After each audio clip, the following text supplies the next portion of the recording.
Welcome back to EDH Deck Building. I am your host, Demo, and this is 10 split cards that I think are fantastic in the Commander format. I don't see split cards a lot in the format. I'm not sure why. They are a little odd. For those who don't know what I'm talking about, they are the cards that are basically two cards in one. They've done this quite a few times. I think there's a lot of really fantastic ones for the Commander format, and in particular because they do different things, and you always want cards that are sort of modal, that can do different things depending on what your opponents are doing. In a Commander game, I grabbed 10 that I think are pretty fantastic. So starting out with Catch Release. The first side, catch 1 blue and a red sorcery. Gain control of target permanent until end of turn. Untap it and it gains haste until end of turn. So there's something that you could use pretty much always in every single Commander game. Very important to note that this is gain control of target permanent, right? It's not just a creature. You can gain control of anything here. And even just for a turn, that can be very relevant. You can gain control of your opponent's Crucible of Worlds, for example, if you want to play a land from your graveyard. The other side, release 4 red and a white sorcery. Each player sacrifices an artifact, a creature, an enchantment, a land, and a planeswalker. So first thing to note here, of course, is this is a Jeskai card. It is red, blue, and white. So I guess that's maybe one of the reasons why we don't see split cards as much as we might in the Commander format, because of course you have to be playing these 3 colors in your deck in order to play this card. I've never seen this in a Commander game other than the one deck that I had put it in for myself. I think it's pretty darn good. Like I said, the catch side is pretty darn good. The release side I think is all right as well, forcing everyone to sacrifice an artifact, creature, enchantment, land, and planeswalker. They have to sacrifice one of each. And of course it also has the fuse mechanic, which some split cards do, not all. I'm not entirely going to get into the rules of how split cards work here, but some split cards have the fuse mechanic, which you see at the bottom, which means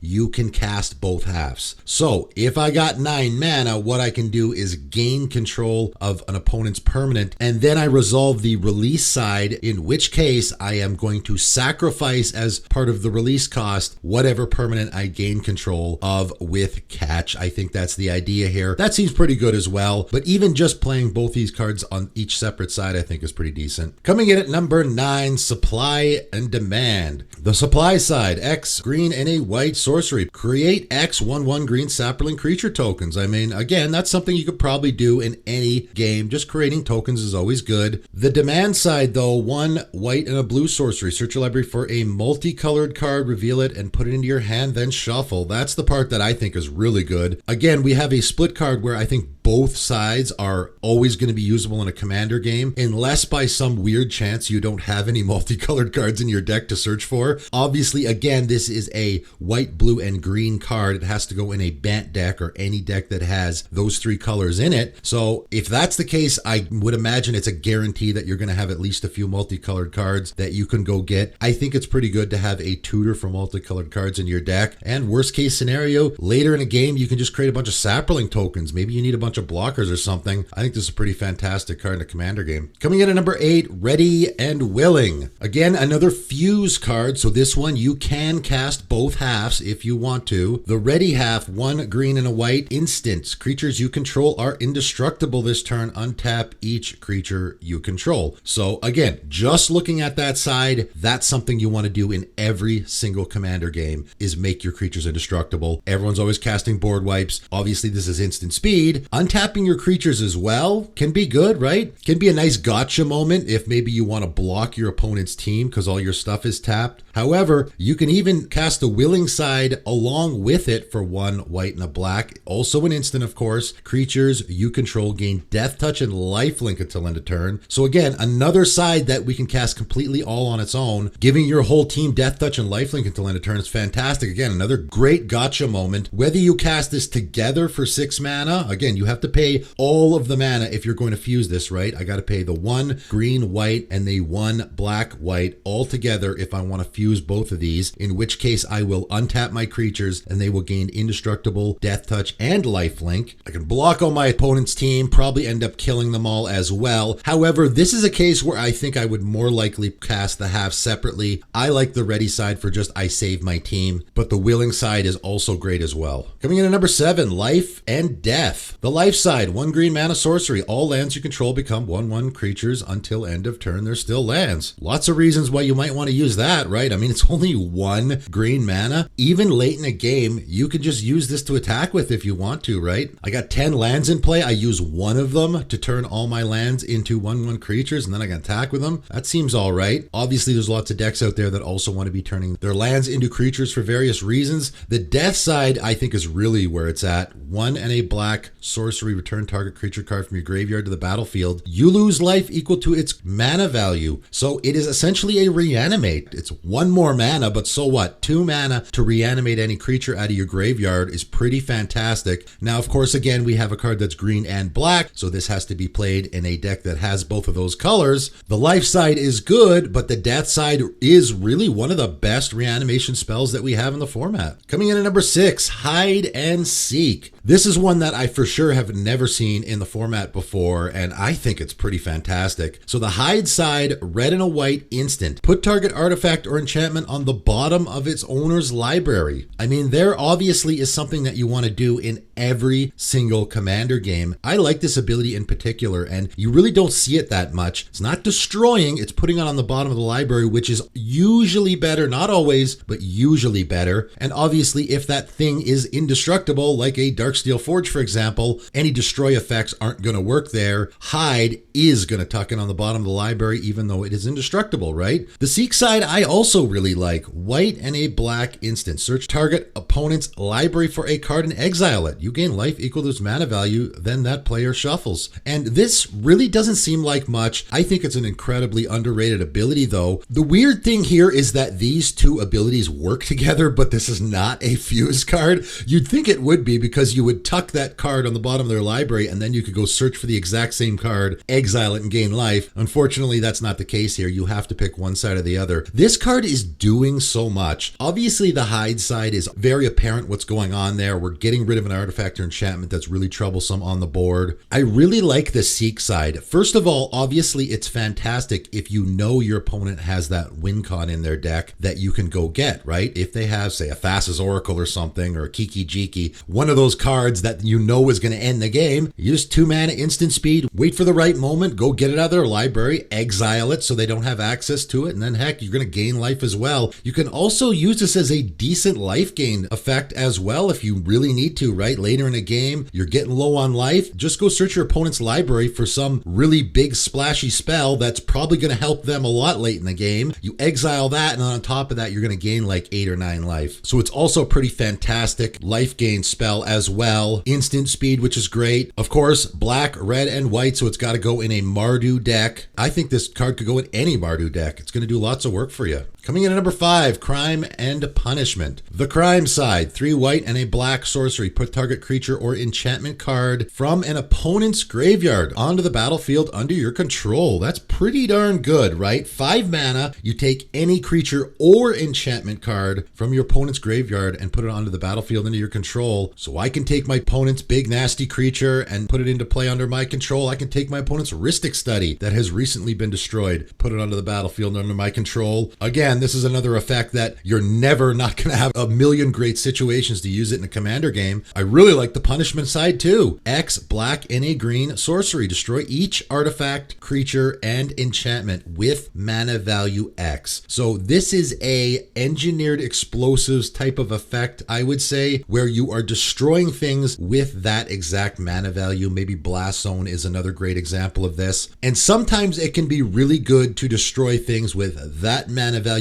or less, and sometimes you only want to destroy that exact mana value. Worst case scenario here is there just is one permanent that you really want to get off the battlefield and you pick that mana value. Sometimes it can be worth it. Again, if your opponent has a Rhystic Study, and interestingly enough, this is another split card where the two sides seem to work together, but you can't fuse them. My opponent's got that Rhystic Study. That's a mana value of 3, so I'm going to choose 3, so that's going to be 5 mana total. Destroy that Rhystic Study. Probably going to take a lot of other things along with it, because obviously 3 is a popular mana value. The added bonus here, X can be 0, right? And as we all know, those treasure tokens, all those artifact tokens are mana value 0. All those creature tokens are mana value 0. So I can choose 0, just pay black and a green here and destroy all those tokens, get them all off the board. So it's a great token sweeper as well. Again, white, black, and a green card, so it's got to go in an Abzan deck or more, but you got to for sure at least have those 3 colors. Coming in at number 4, Pure and Simple. This is one that for sure flies under the radar. I like it a lot. Again, I've put it in a couple of Naya decks. I don't think I've actually ever seen anyone use it in a commander game. So the Pure side, 1 red and a green sorcery, destroy target multicolored permanent. I mean, what commander game have you ever played in the history of Commander where that is not a fantastic spell to have? I suppose if everyone in your playgroup has monocolored decks, that would be the only time that that's not usable. And if by some strange chance that side is not usable, the Simple side is also always going to be usable. 1 green and a white sorcery, destroy all aura and equipment. That's always usable. I don't know. Has there ever been a game of Commander where no one was using auras and equipment? Worst case scenario, again, is my opponent just has a Lightning Greaves. They have it on their commander. It's not the most efficient removal spell for getting a Lightning Greaves off the battlefield, but 3 mana, destroy that Lightning Greaves. This is not targeting, which can be an advantage as well, right? It is a sweeper that's just going to destroy all auras and equipment. And of course, it can be an absolute blowout against a lot of decks. If you're against any of those aura decks, for which there's quite a bit more of those now, equipment decks, of course, there's an absolute ton of those in the format. Destroying all of them for only 3 mana is great. But again, that first side's also great. So I don't know how you could ever play a commander game and not run into both of these scenarios on a very regular basis. I think this is a great card. Has to go in a Naya deck. It's got red, green, and white here, so we need at least those 3 colors when we're putting in our commander decks. Coming in at number 3, Repudiate and Replicate. So again, this is one of those cards that you're just always going to run into 1,000 scenarios where you want to use it in a commander game. The Repudiate side is 2 hybrid Simic mana, so green and blue. It's an instant, counter target activated or triggered ability. So 2 mana, instant speed, counter an activated or triggered ability is something that you're always going to want to do in a commander game 1,000 times over, I'm sure. Also the Replicate side, 1 green and a blue sorcery, create a token that's a copy of target creature you control. There's another thing that I can imagine you're going to have 100 opportunities to do in your Simic deck, right? This is a Simic card. It's blue and green. Lots of those out there, right? This is only a 2-color card, so it can fit in a lot more decks than a lot of these other 3-color ones. 2 sides that are both fantastic that you're always going to be wanting to use in a commander game. I think this one is very underrated. Coming in at number 2, though, Status and Statue. I think this one is even better and even more usable. So I started putting this in decks a long time ago when it first came out. I was putting it in all my Golgari decks, mostly for the Statue side. So 2 black and a green instant, destroy target artifact, creature, enchantment. Pretty great. Again, that's something you're going to want to do in every commander game. 4 mana, instant speed, destroy target artifact, creature, or enchantment. I mean, at any point during a commander game, you're going to wish you had this card in your hand, right? But I actually think the status side is pretty good as well. It's 1 hybrid Golgari mana, so green and black, instant speed, target creature gets +1/+1 and gains death touch until end of turn. And of course, the important part there is the death touch. So really, this can be a 1 mana creature removal spell. You don't even have to spend the 4 mana. I have a Saproling token in play. My opponent attacks me with their big creature. I just 1 mana, give it death touch, and then chump with it, and they just lost their big creature for only 1 mana. That also seems pretty good. You could even maybe just give a creature the death touch if you want to get in for damage and you don't want it to be blocked. In that case, it would be less of a gotcha moment and more of a I do it before I attack so my opponents know it has death touch and they don't want to block it. Either way, the Statue side, you're never not going to run into that situation 100 times in a commander game, right? I think this is a great card, very underplayed.